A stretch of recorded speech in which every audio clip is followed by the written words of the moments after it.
Olá pessoal, meu nome é Caio, eu sou fonoaudiólogo, pesquisador aqui do LAIS e estou aqui para conversar com vocês sobre a deficiência auditiva, né, as características dessa patologia, os impactos, né, na vida das pessoas que têm algum tipo de perda auditiva, né, os fatores de risco e medidas preventivas. Aí está meu e-mail, né, vocês podem mandar dúvidas com relação à apresentação. E, e é isso. Né? Vamos dar início a mais uma web palestra com foco na área de saúde auditiva. Né? Lembrando que essa temática de saúde auditiva já foi abordada inicialmente pela professora Joseli. Né? Ela falou da importância da audição para o desenvolvimento infantil e eu vou dar continuidade, né, falando aí da, da deficiência auditiva. Né? Antes de falar da deficiência auditiva, vamos falar um pouco do funcionamento da audição, né, as estruturas, tudo mais, os tipos e graus de deficiência auditiva, né, que nem toda deficiência auditiva é igual, né, vão ter tipos diferentes, né, e peculiaridades em cada perda, que terão intervenções diferentes, né, e forma de comunicação que nós devemos ter é um pouco diferente. Né. Na verdade, tem que investigar bem como que estão os níveis, né, de comunicação da criança, como que essa criança está se comunicando. Então, vamos falar também dos impactos da deficiência auditiva, fazer um panorama mundial assim de como está sendo vista a deficiência auditiva, né, os índices, né, e as previsões futuras, né, dessa deficiência auditiva.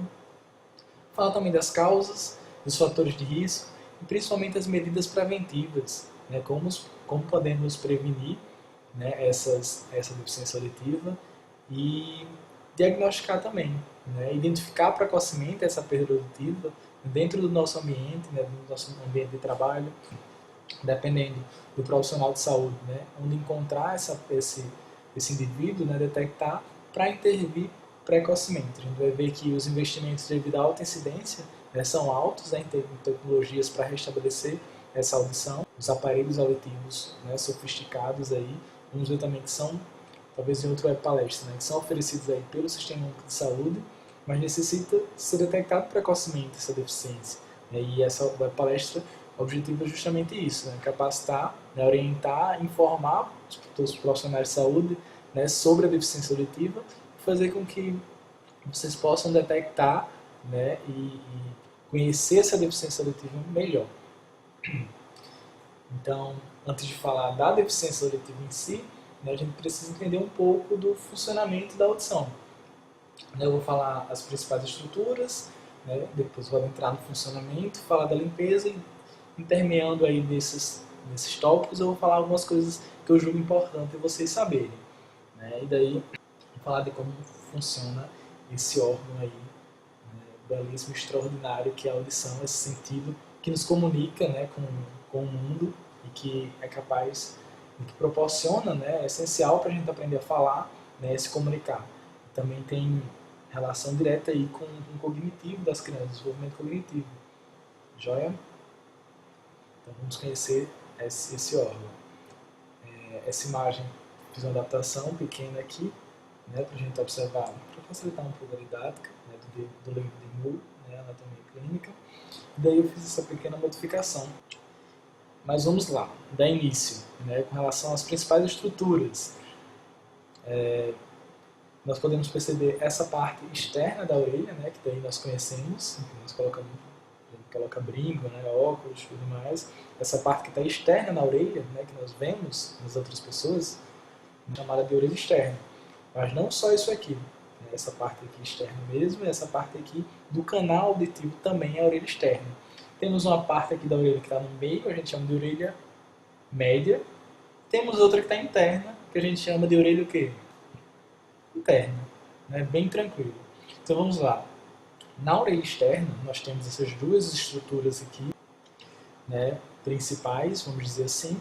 Essa parte aqui a gente chama de pavilhão auditivo, que vai direcionar aí a onda sonora para dentro do meato, ou canal auditivo. Né? Canal auditivo é o canal aqui, o canal mesmo, né, do ouvido, né, o canal auditivo.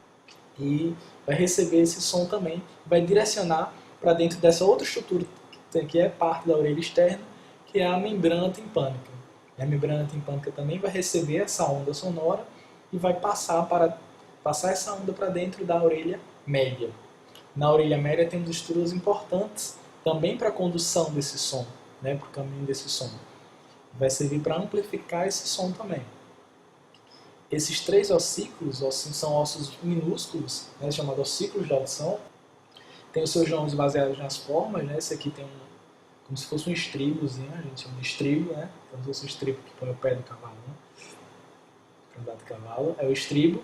Temos esses outros 2 aqui, o martelo e a bigorna, né? Que tem esse nome baseado nas suas formas. Estão dentro dessa cavidade aqui, logo depois da membrana timpânica, né? Que é a cavidade timpânica.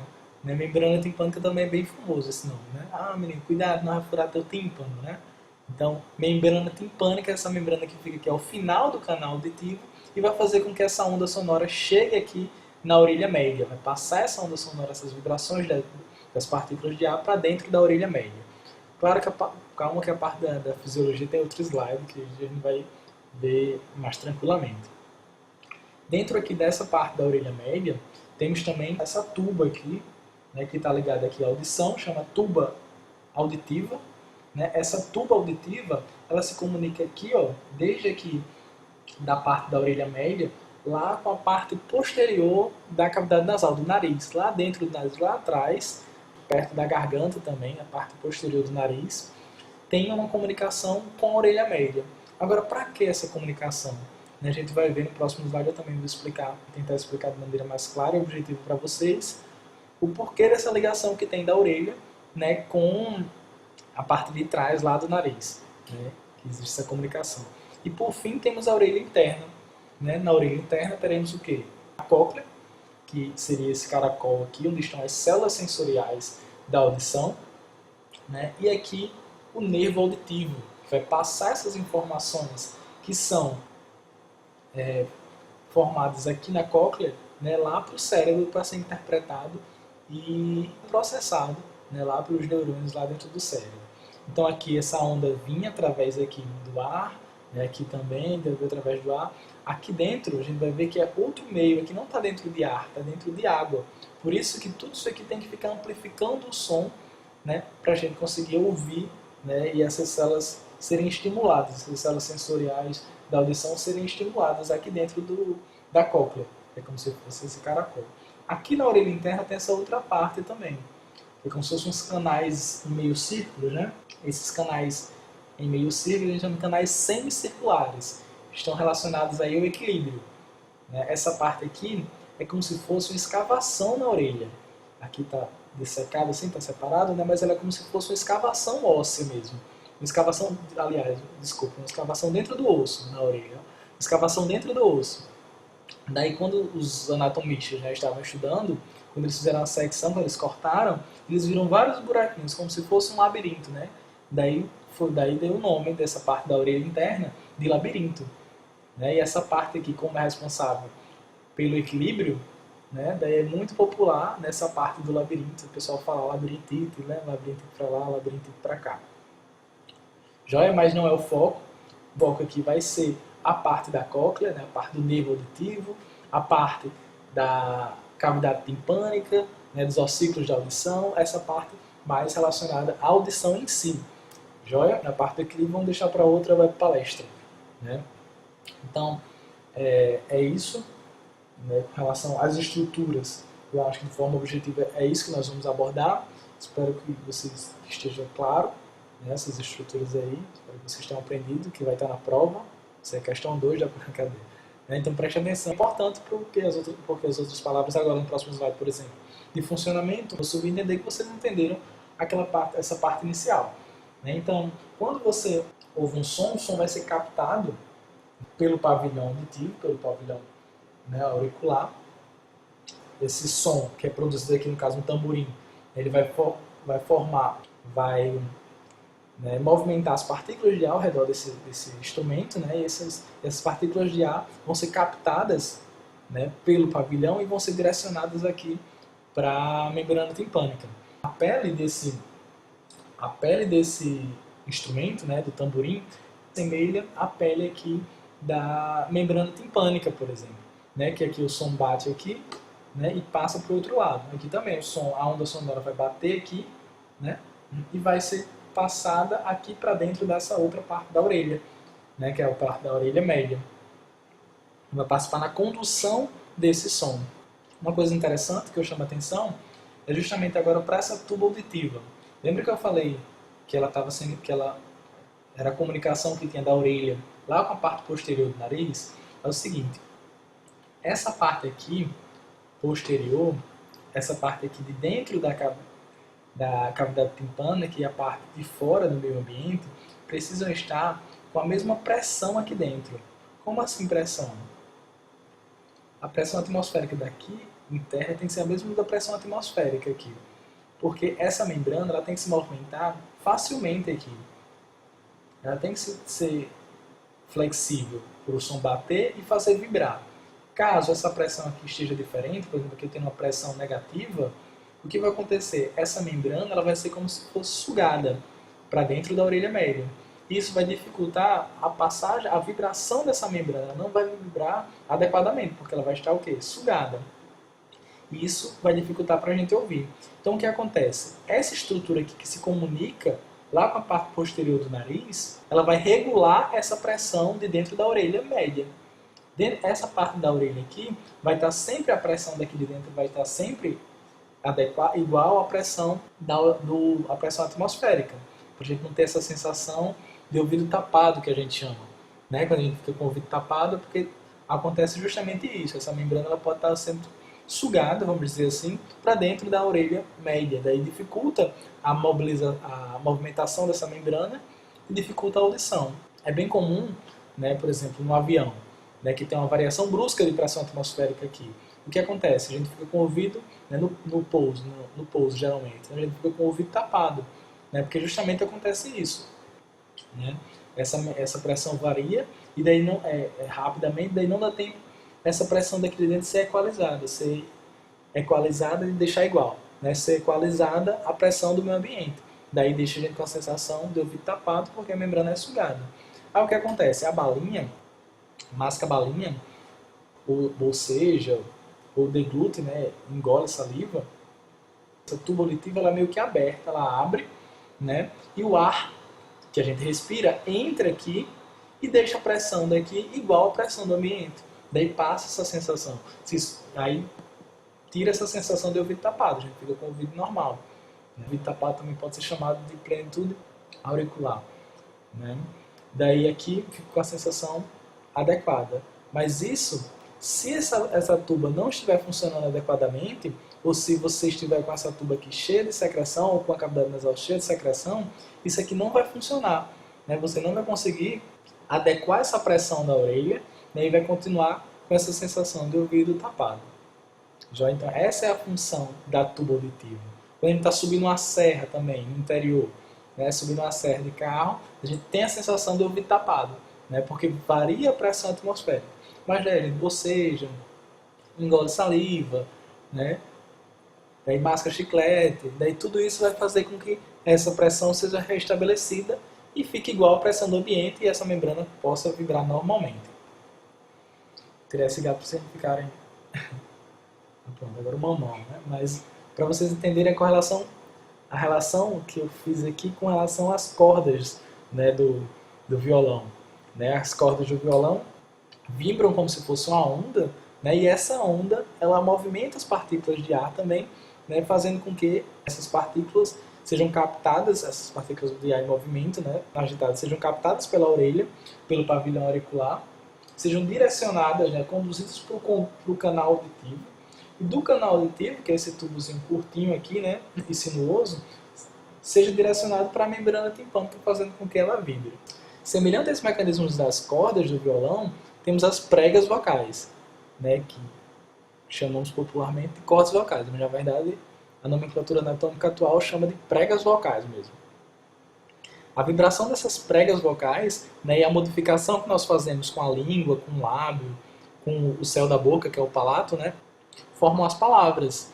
Né? Essas palavras, né, são captar, essas vão sair com forma de vibração também, né, das partículas de ar, e vão ser captadas aí pelo pavilhão, direcionadas para o meato e conduzidas também para a membrana, fazendo vibrar a membrana timpânica.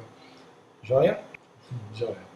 Aqui também, movimentação de partículas, aqui a gente pode ver que o som está saindo daqui, ó, o som saindo daqui e fazendo vibrar as partículas ao seu redor. É isso que acontece, né, no ambiente.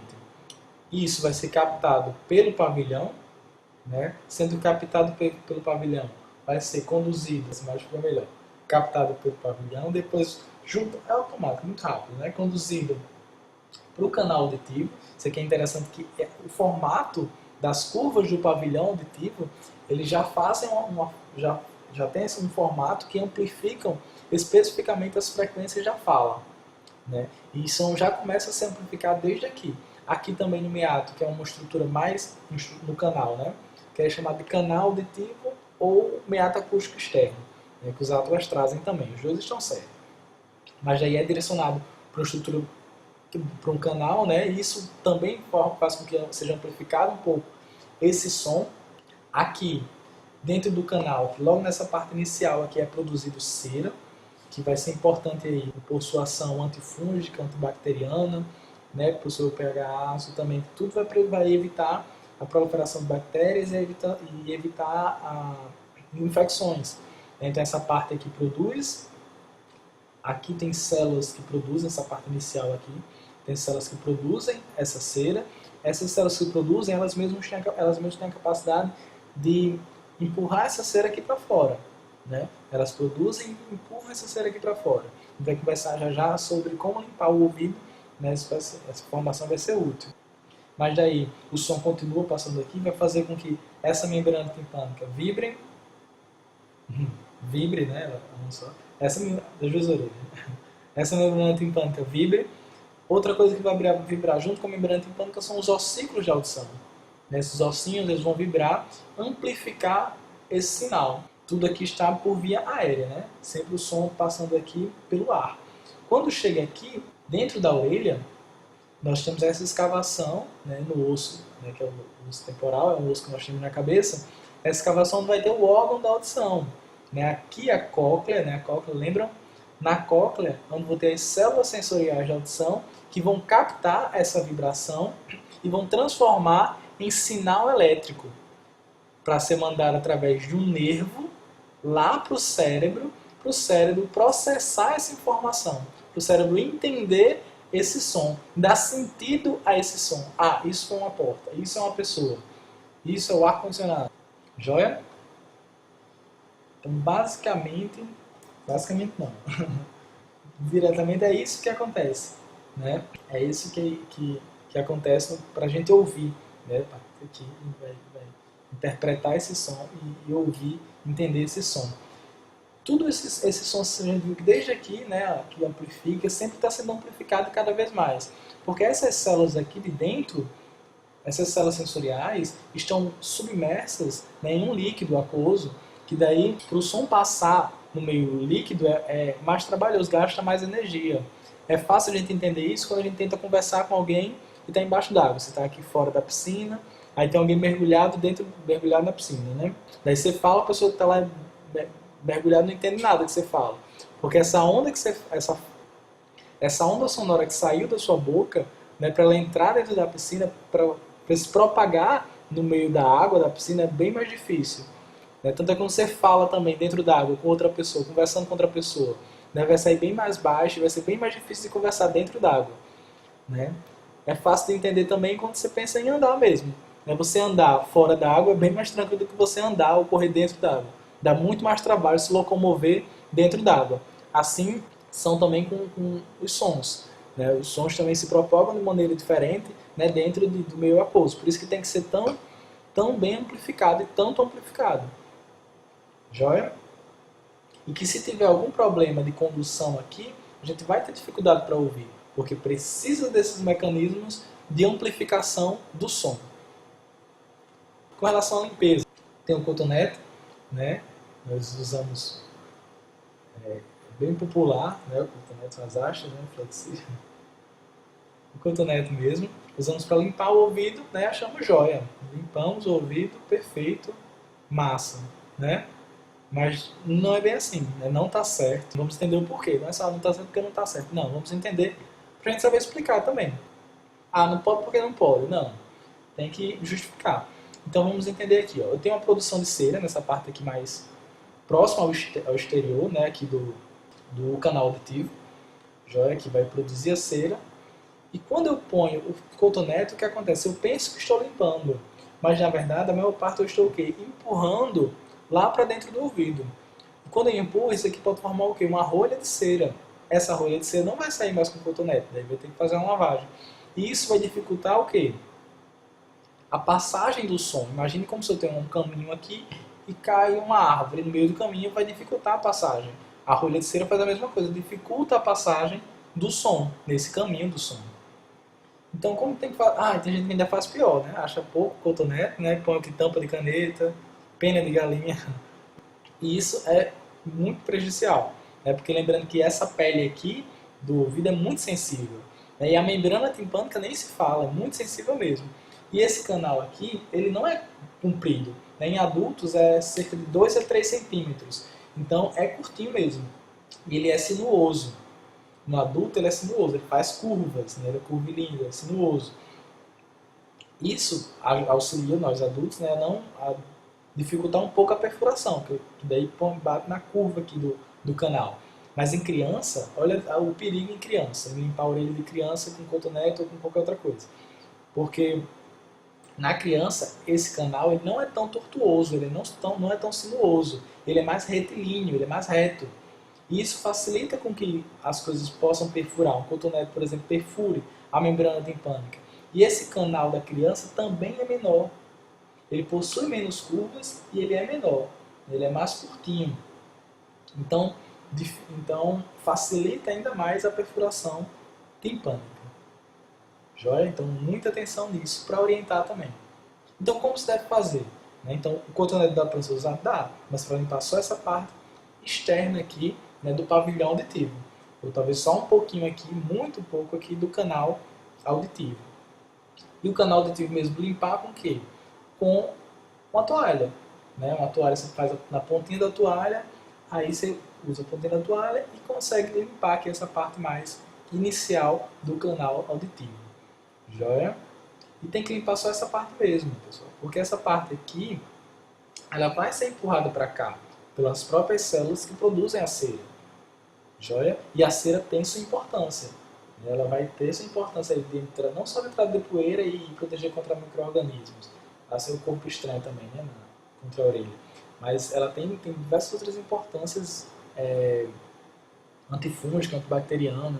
Ah, mas eu não tem perigo não, entrar fungo no meu ouvido não. Mas tem uma coisa que eu vi recentemente, uma professora de Campinas, que ela fez um estudo com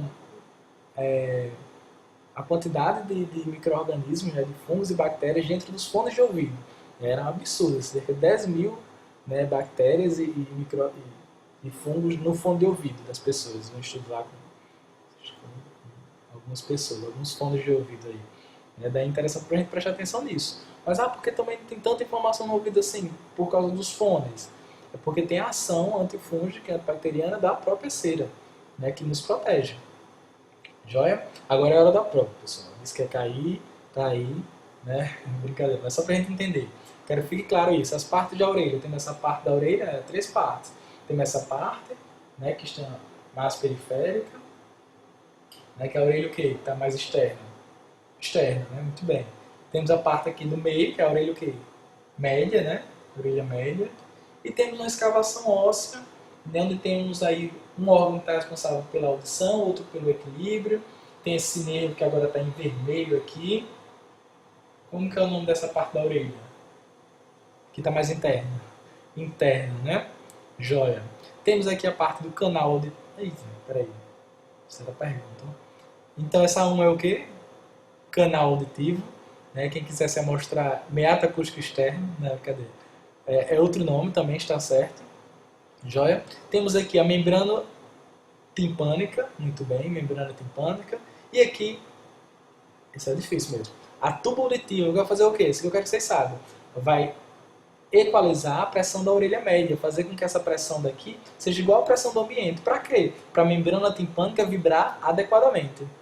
Isso aqui que eu tenho certeza que vocês sabem de qual é salteado, esse caracolzinho aí, que tem as células sensoriais de audição, né, que vai fazer onde a mágica vai acontecer, que esse sinal mecânico, né, da água movimentando vai ser transformado num sinal elétrico e vai ser enviado lá para o cérebro para ser interpretado. Como que é o nome desse quadro? Cóclea, né? Cóclea, joia, muito bem. Então vamos lá para a deficiência auditiva. Afeta o mundo inteiro, todas as classes sociais, países desenvolvidos, países em desenvolvimento, todas as etnias, não faz distinção de nada disso. Isso que preocupa cada vez mais a sociedade, né? E pela incidência, que também é gigantesca, né? A perda auditiva incapacitante, segundo a OMS, já atinge 466 milhões de pessoas. E desses 466 milhões, cerca de 36 milhões são crianças, que também é um dado alarmante, né? E as expectativas para o futuro não são nada boas, né? Cerca de 900 milhões de novos casos até 2050 surjam, né? Aumenta muito essa quantidade até 2050. Ou seja, 900 milhões, uma a cada 10 pessoas com deficiência auditiva. Isso é um dado preocupante, né? Alarmante, vamos dizer assim, e que chama a atenção de várias empresas também para pesquisar, né, meios de restabelecer essa função auditiva, com aparelhos auditivos cada vez mais sofisticados, né, implantes cocleares, né, então terapias, né, diversas terapias sendo criadas para melhorar o desempenho dessas pessoas com deficiência auditiva, para fazer com que ela desenvolva a linguagem oral, ou então qualquer outro meio assistivo dessas pessoas, mas tudo, para que tudo isso aconteça, eu tenho que detectar, eu tenho que descobrir, né, precocemente essa perda auditiva. A gente vai conversar um pouquinho mais sobre isso mais para frente. Mas, além de detectar, depois que surgir, tem medidas preventivas, porque tem causas evitáveis, né? Na infância, cerca de 60% das causas são evitáveis. Temos nos idosos também, um terço das pessoas com mais de 65 anos de idade, né, apresentam deficiência auditiva, e a gente pode pensar nisso aí como causa evitável de que forma? Da prevenção da perda auditiva. Né? Você evitar que suas células de audição morram. Porque é isso que acontece. Nós temos células lá, aquelas células sensoriais que estão lá na orelha interna, nós temos um número limitado de células, elas não se renovam. Diferentemente das células da nossa pele, por exemplo, que se renovam, né, constantemente, descascam, se renovam, as nossas células de audição elas não se renovam. Então nós temos que cuidar das nossas células de audição. Né? Evitar o uso abusivo de fones de ouvido, né? Evitar a exposição a ruídos em alta intensidade. Tudo isso vai danificando a nossa audição. A gente vai perdendo células de audição. E por que a gente não percebe na hora? Porque temos muitas. As outras vão suprindo ali, vão cobrindo as brechas. Né? Mas a gente vai perdendo aos poucos essas células de audição, com o mau uso da audição, vamos dizer assim. Outro dado alarmante aqui, ó, tudo pela OMS, né? 2018. Então temos aqui que 1,1 bilhões de jovens, né, de 12 a 35 anos, correm um risco de perda auditiva, né, decorrente à exposição ao ruído. E essa exposição ao ruído não é um trabalho, né? Não, a exposição ao ruído é recreativo que eles falam, né, que é o ruído justamente do som de ouvidos, né, das festas em músicas altas, ouvindo música alta. Tem gente que dorme com fone de ouvido, né? Isso aí é terrível, né, para as células de audição. Não descanso para as células auditivas, né, para as células sensoriais de audição. A gente sabe que o órgão, a audição, ela está funcionando 24 horas. A gente dormindo, acordado, ela está lá funcionando. A gente tem que cuidar dessas células. Então, a definição é o quê? Uma pessoa que não é de deficiência auditiva é uma pessoa que não é capaz de ouvir tão bem quanto uma pessoa normal. Uma pessoa com audição normal. Né? E é considerada uma pessoa com perda auditiva. A gente imagina logo a senhorinha, né, que não escuta bem, né, que tem que falar gritando, mas também tem os jovens. A gente viu lá, né, o índice de risco de jovens com deficiência auditiva é muito alto. E a gente vê cada vez mais jovens com problemas auditivos devido a essa exposição ao ruído. Ruído recreativo. Então, fone de ouvido, música alta, abuso. Né? Tem gente que tem aqueles paredão, né, que realmente danifica ali, é um trauma acústico, bem dizer. Né? No paciente, as pessoas. E o nosso foco principal são as crianças, né? Ou porque nasceram com deficiência auditiva, né? Ou adquiriram um pouco depois do nascimento, mas são são o nosso foco principal para a detecção, né? Dentro da atenção básica, né? Todos são focos, né? Mas eu chamo a atenção para as crianças, que estão na sua fase de desenvolvimento, né? Desenvolvimento da fala, desenvolvimento cognitivo, né? Tá começando a se inserir no ambiente social, né? Então são públicos, né, que merecem uma atenção especial, né, nossa, né, de procurar detectar precocemente, detectar nas famílias que estão nos visitando, no paciente que a gente atende, características de possíveis perdas auditivas, né? Então aqui também tem uma nomenclatura meio clínica, né, que são os limiares auditivos, aqui ó, tá em verde, limiares auditivos de 25 dB ou melhor em ambas as orelhas. Pronto, tava falando até direitinho esse menino, mas começou agora a falar em outra língua, né? Não, vamos lá. Ó. dB é a unidade de medida de intensidade. Então, o volume da televisão, né? A intensidade é medida em dB para a gente. Tem uma escala que vai ficar mais clara para a gente, uma imagem bem bacana. E limiares auditivos é o mínimo que a pessoa escuta. Eu quero saber o limiar auditivo, o mínimo que a pessoa escuta, para saber se o mínimo que ela está escutando se é normal. Se o mínimo que ela está escutando é muito alto só, então ela está com uma deficiência auditiva, está com uma perda auditiva. Joia, se é incapacitante ou não, a gente vai ver no exame. Então, toda deficiência auditiva é igual? O que vocês acham? Não, não é igual. Né? Temos características, as deficiências auditivas se apresentam de diferentes maneiras, né? Dependendo do local onde esse caminho do som foi interrompido, ou até mesmo do grau de comprometimento. Joia, a gente pode entender melhor. E as técnicas de avaliação, as técnicas de avaliação, para avaliar essa deficiência auditiva, o tipo de deficiência auditiva, o grau de deficiência auditiva, que é o quanto, né, foi interrompido, estão bem sofisticados. Né? Em adulto a gente faz exames, consegue saber de acordo com as frequências, né, quanto que ele está ouvindo em cada frequência. Né? Tem vários testes que ele não precisa, tem testes que ele não precisa responder, não precisa da resposta dele para dar o diagnóstico, para saber quanto que ele ouve. E em criança, em bebezinho, a gente já consegue saber, detectar a perda auditiva. Saber quanto que ele ouve, saber se ele ouve, né? Saber identificar, intervir focadamente na necessidade do paciente, na necessidade da criança, na necessidade do bebê. Mas para isso tem que fazer, tem que ir, né? Tem que ir para o serviço, né? Tem que ser detectado para fazer essa avaliação. E quanto antes, melhor essa intervenção. Mas vamos lá. Tipo de deficiência auditiva. Condutiva. Lembra que o tipo era onde pode acontecer o problema, né? De acordo do local onde está sendo interrompido o som. Então, condutiva, pessoal, vai estar relacionada ao local aqui da orelha onde está fazendo condução do som. Então, a orelha externa e a orelha média. Outro tipo é sensório-neural, que é aqui, ó, sensório, a gente lembra de sensação, né, do sensorial. O órgão sensorial da audição está aqui, ó, nesse caracol, que é a cóclea. E neural é de neurônio, de nervo, né, o nervo, conjunto de ações de neurônios, né? Então aqui eu tenho uma perda auditiva sensório-neural. Aqui, geralmente, né, tem características próprias, né, a perda auditiva sensório-neural e a condutiva. A sensório-neural, que se eu perder uma célula aqui, se eu matar minha célula aqui por exposição ao ruído forte, eu tenho como botar células novas aqui? Não, é impossível. Né? Então, essa daqui é irreversível. Essa daqui por condução. Quando eu tenho aqui uma rolha de cera, por exemplo, eu posso fazer uma lavagem, retirar essa rolha de cera e voltar a ouvir normal? Posso. Então, isso aqui é reversível. E eu tenho também o quê? As perdas auditivas mistas, que vão ter componentes condutivos e componentes sensório-neurais. Então, vamos lá. Imaginando como um caminho do som, né? Que nós temos o caminho, as estações, cada parte da orelha. Né? Esse aqui o trem é o som. Se eu tiver interrupções aqui nesse caminho, o trem não vai passar. O trem vai ter problemas para passar. É como se fosse isso. Aqui eu tenho o caminho do som. E se eu tiver problema, uma rolha, o trem já não vai passar. O som já não vai passar. A onda sonora já vai ter dificuldade. Se eu tiver aqui uma perfuração timpânica, um furo aqui na membrana timpânica, outro problema.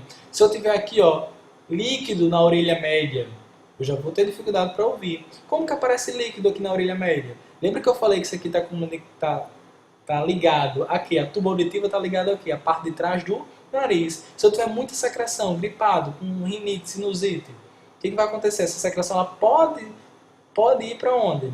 Para cá, para dentro da cavidade timpânica, para dentro da orelha média, né? Então, pela quantidade de secreção aqui, pela inflamação dessa mucosa aqui do nariz, né, a secreção que é produzida aqui não consegue ser drenada, não consegue sair daqui, fica presa aqui e começa a se acumular também. E esse líquido aqui, pessoal, dentro da orelha, vocês acham que o som vai passar adequadamente pelo líquido já aqui? Não. Porque onde é que ele é amplificado para chegar no meio aquoso e ser ouvido? Aqui, ó. E justamente esses ossículos não vão conseguir amplificar bem se a orelha média estiver cheia de líquido, cheia de secreção. E também vai gerar uma dificuldade de ouvir. Outros mais comum, mais fácil de imaginar, é um problema nas células sensoriais, então na cóclea, as células sensoriais com problemas danificadas, né? E como é que a gente danifica ela? Ouvindo música alta, né? Fone de ouvido, muito tempo, né? Exposição a diversos tipos de ruído. Já é assim que a gente danifica. Tem outras causas? Tem, a gente vai conhecer. E o nervo aqui, ó. Pode danificar o nervo? Pode. Tem tumores que podem danificar o nervo, então tem que identificar a causa. Joia? Vamos lá. Tem que estar passando. Escala. Né? A escala de intensidade, de medida de intensidade é o dB, aquilo que eu falei. Isso aqui está bem claro. Depois vocês olhem com calma, isso aqui pausa a vídeo, a web palestra e dá uma olhadinha nesse gráfico que eu achei bem bacana. Então aqui nós temos, ó, uma escala, né, em dB. O que seria isso? É a intensidade. Então 20 dB é como se fosse as folhas batendo. 30 dB, um cochicho. 40 dB, o barulho da chuva, e assim vai. Né, até o 40 dB, 140 dB, que é o mais alto, né, que são fogos de artifício. Joia? E isso, por que é importante isso? Porque as perdas vão estar relacionadas a isso. Uma audição normal é que eu ouço tudo aqui, ó. Aqui eu ouço até a batida da respiração. Então tudo isso aqui eu vou escutar. Leve, vou perder já um pouco de informação. Moderada, mais um pouco de informação. Severa, muita informação. E profunda, nem se fala. Já eu perco bastante informação. Isso vai ser importante para quê, pessoal? Para saber qual vai ser a terapia que eu vou usar. Qual vai ser a intervenção que vai ser necessária em cada caso. Joia? Então aqui eu tenho outra escala dessa para ficar clara essa questão de intensidade para vocês. Vou dar uma pausada e vou olhando. Aqui tem as situações, ó, e aqui tem as intensidades de cada coisa. Por exemplo, fogo de artifício 145, tá vendo? O riso, ou conversa normal, 50 a 65. Riso alto, 60 a 65. Se eu for falar gritando, aí já é mais alto um pouquinho, já é 70, 75. Vai variar. Joia? E aqui eu tenho uma coisa que eu acho muito massa na fonoaudiologia, né? Que é essa escala aqui, que eu coloquei aqui é intensidade. Aquela escala lá de 0 a 140, está por aqui, ó, 0, 10, 20. E aqui são as coisas dessa intensidade. 10 dB, o que é um passarinho, né? Aqui as folhas, aquilo mesmo que a gente viu aqui, sendo que em outra forma. Joia? Para a gente entender. O exame auditivo, a gente joga aqui, joga os valores que a gente consegue detectar, os limiares, né, que é o mínimo que as pessoas escutam, nós jogamos aqui dentro desse gráfico, aqui, dessa tabelinha, né, que tem esses valores. Essas letrinhas aqui, ó, estão relacionadas aos sons da fala. Então, quer dizer, se uma pessoa só começa a ouvir aqui, ó, em 40 dB, por exemplo, se o limiar dela é aqui, tudo que está antes disso aqui ela não escuta. Então, alguns sons da fala ela não vai escutar. Então, como é que ela vai entender a conversa? Isso aqui é uma perda leve. Agora, imagine uma pessoa que tem um problema auditivo mais grave, uma perda auditiva de grau severo. Vai perder tudo isso aqui de informação. Só vai ouvir um latido alto do cachorro, mas situações de conversa normal ela não vai ouvir. Só vai ouvir se a pessoa falar gritando. E uma perda auditiva profunda aqui, ó, profunda das profundezas aqui, né, ela não vai ouvir nem na voz gritada. E isso, pessoal, isso aqui é uma tabela que nós usamos para adulto, um padrão de normalidade para adulto. Se eu for usar o de criança, aqui ainda é de adulto, né, mas vamos lá. Dentro do de adulto aqui, são as marcações que nós fazemos, né, relacionada à orelha. Aqui tem as frequências também, um som mais fino, um som mais grave, desculpa, mais grosso, né, e aqui um som mais fino, mais agudo. Né, aqui nós testamos várias frequências, né, e observamos principalmente as frequências que estão mais relacionadas às frequências da fala, né, para dar o grau de perda auditiva. Aqui, ó, ele está ouvindo tudo dentro do normal. Então aqui ele não tem nenhum problema auditivo. Mas se essa pessoa, em vez de aqui, ó, se essa linha estivesse aqui embaixo, quer dizer que ele só conseguia ouvir na orelha direita aqui, ó, e na orelha esquerda aqui. E tem isso também, orelha vermelha, bolinha vermelha, né, relacionada à orelha direita, e o xizinho azul relacionado à orelha esquerda. Então aqui só consegue ouvir aqui e aqui só consegue ouvir aqui. Então tudo aqui desse da orelha esquerda, ele não ouve nem... Ele tem muita dificuldade para ouvir, não vai conseguir ouvir esses sons da fala. E aqui na orelha esquerda é aí que não vai ouvir mesmo. Né? Então tem que prestar... Então é fácil de interpretar, não tem nada de outro mundo. É bem simples, por sinal. Isso aqui é um padrão de normalidade para o adulto. Para a criança tem diferença. Sério, tem diferença. O adulto para a criança tem. Porque a criança ela precisa ouvir melhor, porque ela está aprendendo ainda os sons da fala. Então ela tem que ter essa audição melhor. Então qualquer grau, um grau de perda auditiva, você vê que o leve da criança ó, é menos. Né? Começa a ser uma perda auditiva na criança já em 15 dB. Então se ela não escuta aqui os sons de cochicho, já vai ser prejudicial para ela. Né? Então ela tem que ouvir todos os sons, mesmo na intensidade bem baixinha, porque ela está aprendendo a falar. Então aqui mais uma vez os graus, né, aqui detalhadamente em dB, né, em intensidade, quanto que tem que ouvir cada um, aqui no adulto e aqui na criança. Aqui a gente trazendo para cá, vocês podem olhar com calma, né, pode pausar o vídeo e olhar com calma aqui as intensidades que houve e onde que será que vai ter dificuldade. Mas eu trouxe outra imagem. Já, então tem diferença da avaliação do adulto para a criança. Né, e isso deve ter prestado muita atenção. Joia? Impacto da deficiência auditiva. Quem é que tem deficiência auditiva? Que não tem como saber. Não é uma deficiência que a gente vê olhando para a pessoa. Através da comunicação que a gente vai conseguir observar essa deficiência. Mas não é com a comunicação, só conversando com a pessoa. Você conversa e não percebe. É por isso que a gente tem que ter um olhar mais atento para essas características. Para esses impactos que eu vou falar agora. Pronto. Uma criança, aqui de acordo com os graus de perda auditiva. Joia? Uma criança com a perda auditiva leve, ela vai ter dificuldade para ouvir e compreender a fala, principalmente quando tem distância entre os interlocutores, entre as pessoas que estão falando. Ou então num ambiente, num lugar que tem um ruído no fundo. Então imagina um lugar onde a criança que tem ruído no fundo, que tem bastante ruído ambiental, na escola. Então a criança, mesmo com a perda leve, ela pode ter muito prejuízo na escola, pode ter um atraso para aprender a falar, né, no desenvolvimento da linguagem, pode ter um prejuízo na escola também. Um insucesso acadêmico devido a essa perda leve, por não estar conseguindo entender bem a ordem da professora. Muitas vezes a criança vai mal na escola não porque está com dificuldade, ou por causa da metodologia, ou porque tem algum outro problema de aprendizagem, mas sim por causa de uma deficiência auditiva. Por isso que tem que ser investigada também. Uma perda moderada. A criança vai ter o quê? Dificuldade para ouvir a fala, mesmo em distância próxima. Então, mesmo próximo, a criança vai ter dificuldade. Isso pode afetar também o desenvolvimento da linguagem, e a interação com outras pessoas e a autoestima. Né? Então tudo isso vai estar bem afetado nas crianças com perda moderada. Severa aí está complicado mesmo.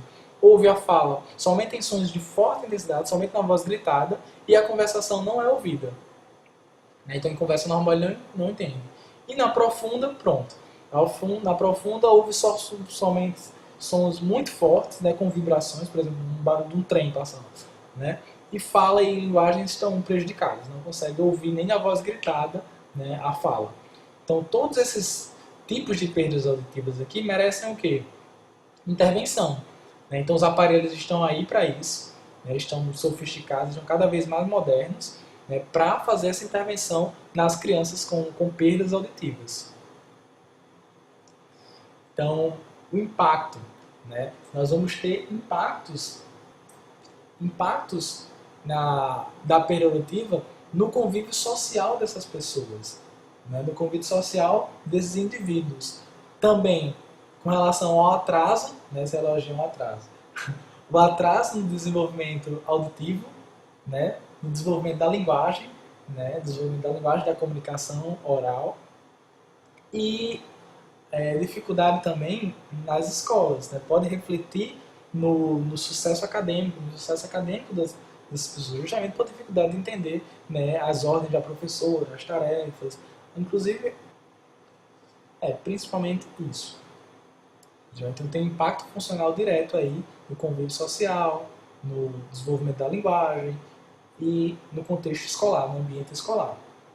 É por isso que a terapia está aí, a reabilitação está aí para reverter isso. E é capaz de reverter? É sim, bem capaz de reverter. Mostrar justamente essa realidade das crianças reabilitadas, das crianças deficientes auditivas que são reabilitadas.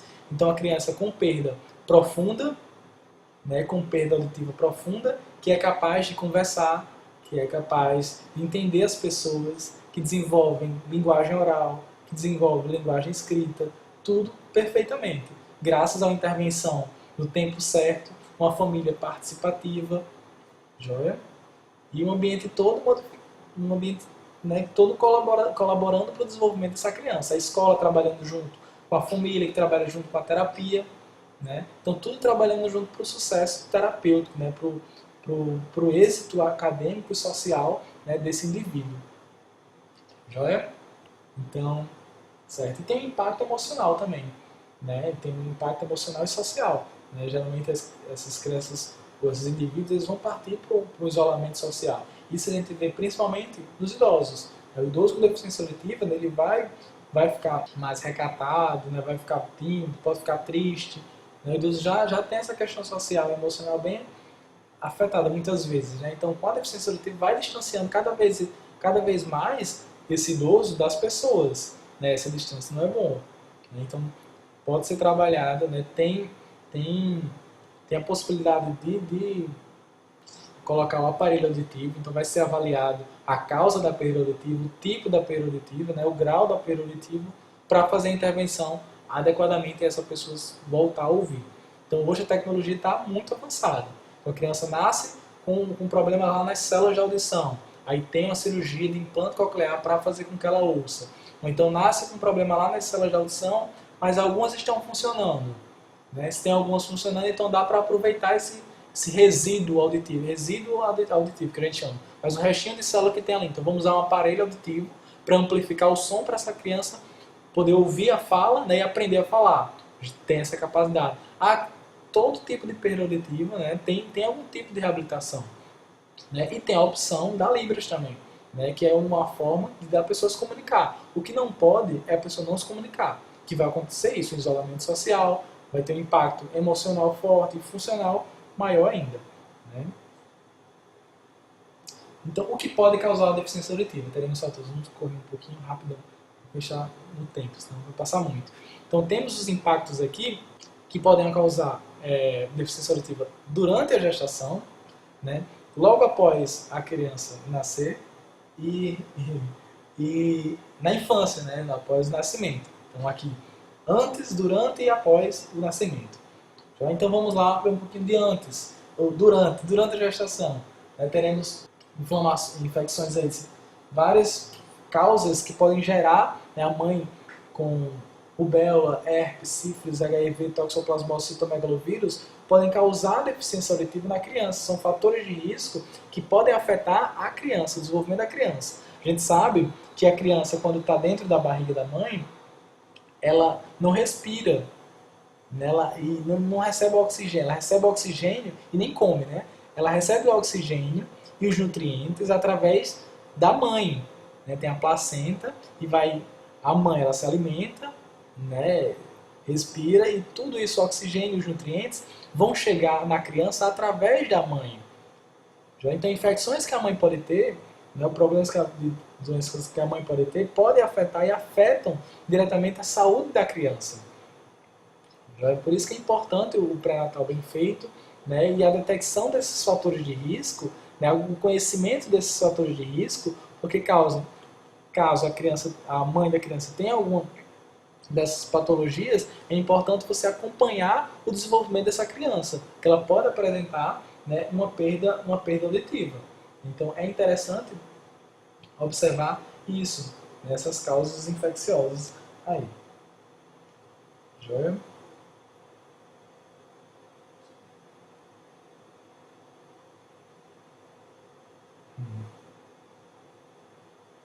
Adorei esses bonequinhos. Então, temos também, logo após o nascimento, né, fatores como prematuridade, baixo peso ao nascer, né, inferior a 1.500 gramas, apga neonatal de 0 a 4 no primeiro minuto, ou de 0 a 6 no quinto minuto, falta de oxigênio no momento do nascimento, permanência na UTI por mais de 5 dias, uso de ventilação extracorpórea, exposição a drogas ototóxicas, malformação congênita da orelha, né? A orelha nasceu mal formada, o pavilhão auditivo, né, não nasceu, não sei se vocês já observaram alguém, né? Eu tenho uma malformação na orelha, né? Isso pode ser sinal de algum problema auditivo também, né? Não só de condução, mas se no tempo que estava sendo formada a orelha dentro da barriga da mãe, do bebezinho, dentro da barriga da mãe, né, pode ter acometido também problemas lá nas células de audição, então tem que ser investigado. Icterícia neonatal, né, com definição como parte do corpo, né, tá amarela, a esclera do olho, a parte branca do olho está amarelinha, para exemplificar, quase um emoji. Né? Então temos aqui as causas, né, durante o nascimento, e tem aqui esses indicadores após o nascimento. Né? Na infância da criança, infecções como meningite, cachumba, sarampo e até mesmo inflamações da orelha, né, as otites, podem prejudicar a audição. E os ruídos altos também têm potencial para danificar a audição. Né? Então tem que ficar atento a isso. Até mesmo nas ruídos fortes, né, altos, mesmo em curto, tipo um fogo de artifício, um tiro, pode danificar a audição. Né? Até a maquinaria ruidosa, por exemplo, de unidade de cuidado intensivo neonatal, também pode contribuir para a perda auditiva. Então tem que ficar, assim que a criança nasce, faz o teste da orelhinha, mas ela pode desenvolver uma perda auditiva ainda. Então tem que prestar atenção, né, que essa perda auditiva, ela meu filho fez teste da orelhinha, não tem perigo de ter perda auditiva. Não, é uma triagem. Então tem que analisar, tem que investigar, tá, com essas características que você falou, eu vi no meu filho. Ou então na aula de Joseli ela fala muito das características, mais detalhado do que eu. Então, dentro daquelas características, meu filho se encaixou naquilo ali, ou então um vizinho, ou então um paciente meu se encaixou naquilo, eu já posso investigar. Já tenho que investigar, na verdade, a possível deficiência auditiva para intervenção. Joia? Estamos acabando. As medidas preventivas, né, 40% são decorrentes de fatores genéticos, a gente imagina logo o quê? Fatores hereditários. Então, se a criança tem um avô, tem um tio, tem um primo, alguém da família que tem deficiência auditiva, já é um fator de risco. Então, já é uma coisa para você ficar atento, né, para diagnosticar, não, para buscar, ir atrás, né, para identificar. Outra coisa é a consanguinidade, né, quando os pais são primos ou familiares, o primeiro grau, né, próximos, primos, que se casam e têm filhos, né, esse caso de consanguinidade também é fator de risco para a perda auditiva. É comum essas crianças nascerem com perda auditiva, né, de pais primos, de pais sanguíneos. Né? Então, tirando esses genéticos, né, cerca de 60% das perdas auditivas infantis são evitáveis. Então, vamos evitar. Né? 30% estão relacionadas às infecções, como rubéola, meningite, citomegavírus, sarampo, cachumba, infecções crônicas de ouvido, como a gente falou, e a maioria dessas infecções podem ser prevenidas pela imunização e boa higiene. 17% com relação aos fatores hospitalares de nascimento, complicações de nascimento, né, como falta de oxigênio, né, esse aqui é um oxigênio, baixo peso ao nascer, né, que baixo peso ao nascer, prematuridade, né, que bebê pequenininho, e icterícia também, né, o bebezinho amarelinho aqui. Isso representa cerca de 17% das deficiências auditivas. E essas complicações elas podem ser evitadas, né, e prevenidas através de melhores práticas de saúde materna e infantil. Inclusive nos países desenvolvidos, essa taxa de perda auditiva decorrente de complicações de nascimento, né, é bem menor do que nos países em desenvolvimento, né, dados também pela OMS. Então, e 4% dos medicamentos ototóxicos, né, medicamentos oto é de orelha, tóxicos é tóxico mesmo. É tóxico mesmo. Né? Então, são medicamentos que podem afetar a audição, podem prejudicar a audição, podem danificar as células sensoriais da audição. Agora vocês estão sabendo tudo. Danificar as células sensoriais da audição, né? Em mulheres grávidas e em crianças. Então, em crianças é responsável por 4% das perdas auditivas na infância, o que também pode ser evitado, né? E dosado, né, para evitar a massa. Então, basicamente é isso. Né? 60% das perdas auditivas infantis são evitáveis, e aqui estão essas causas que a gente acabou de comentar. Já esses dados são da MS, a maioria dos dados eu peguei da MS, coisa outra que eu peguei de alguns livros textos.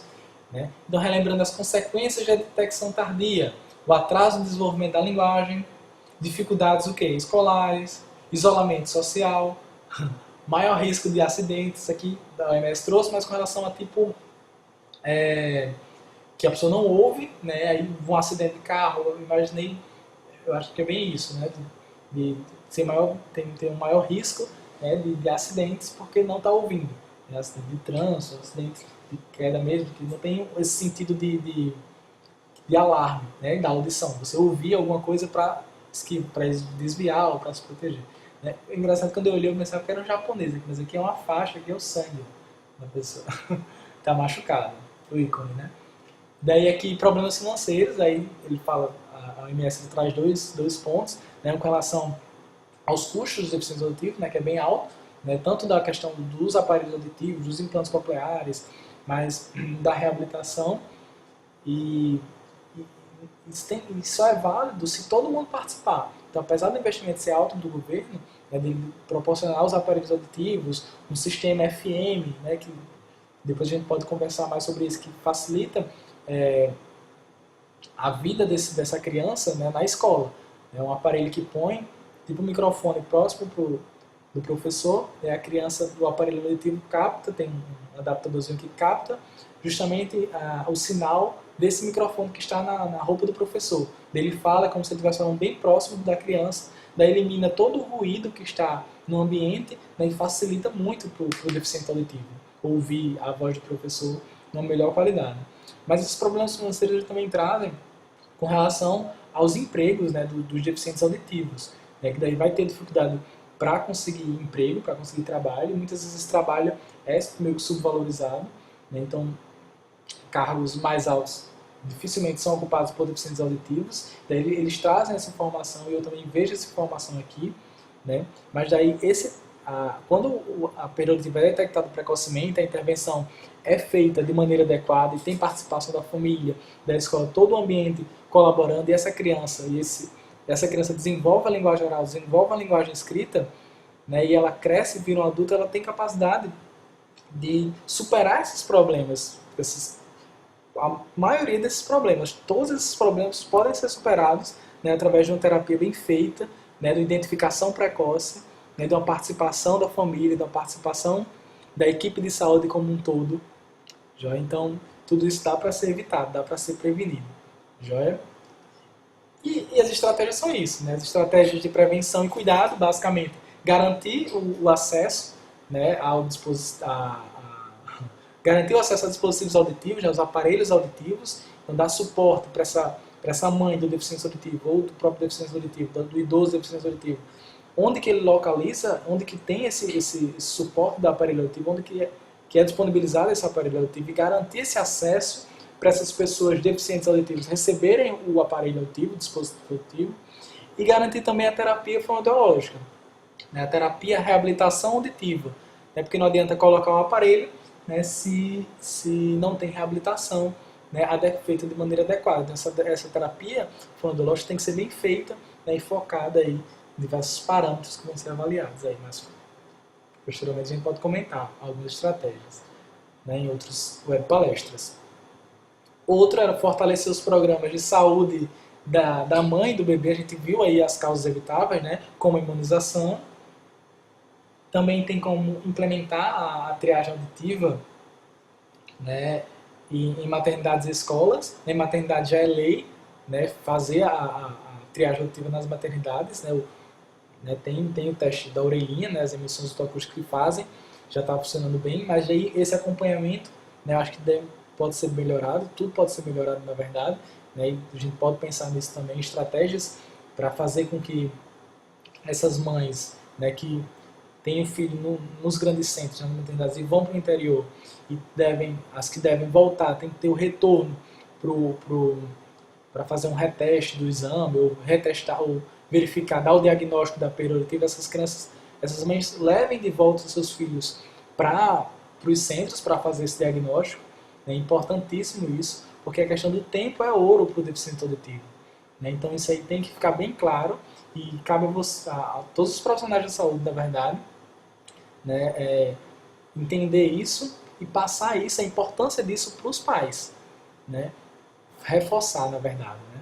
E nas escolas, implementar a triagem auditiva na escola, aí que está um pouco necessitando de melhoria, né, que seria do PSE, né, o Programa de Saúde na Escola, que tem a proposta lá de intervenções na escola, desse programa de triagem auditiva na escola, mas que pode ser melhorado. E daí, eu não sei como fazer esse programa de triagem. Vocês têm uma ferramenta incrível, né, vocês que eu falo, os profissionais das unidades básicas de saúde daqui, que estão cadastradas aqui nas web palestras da Telesaúde, que seria a teleconsultoria. Vocês podem perguntar, né, como você pode fazer, implementar a triagem auditiva na escola, né, e os teleconsultores eles vão responder, na verdade. Eu sou teleconsultor também, né, eu vou responder, outra vez outros professores respondam, né, vão responder para vocês como vocês podem implementar estratégias práticas de implementação dessa triagem auditiva na escola. O Ministério da Saúde oferece recursos, né, que vocês podem utilizar. Joia? Instruir os profissionais de saúde sobre os cuidados com a audição, aqui a gente já está fazendo a nossa parte, e cabe a vocês também divulgar isso, né, divulgar e conscientizar também, passar essas informações para as outras pessoas. Inclusive esse rapaz aqui está usando meu slide aqui, pode usar meu slide. Né? Outra coisa, regular e monitorar o uso de medicamentos ototóxicos, né? Oto de ouvido, tóxicos de tóxicos mesmo, né? Então que são tóxicos ao ouvido, né? Que podem prejudicar as células de audição, e controle dos índices de ruído ambiental, né? Aquela questão do ruído ambiental mesmo, que daí também prejudica a audição. Conscientizar sobre os cuidados com a audição e reduzir a estigmatização. Então basicamente é isso, essas são as referências, certo? E os ícones que eu utilizo também estão referenciados, são esses daí. E é isso, qualquer coisa vocês pausam aí e veem direitinho. Basicamente é isso, muito obrigado. Né? E qualquer dúvida eu estou à disposição pelo meu e-mail, né, que está aqui. Então estou à disposição pelo e-mail e pela teleconsultoria. Né? Perguntem à vontade e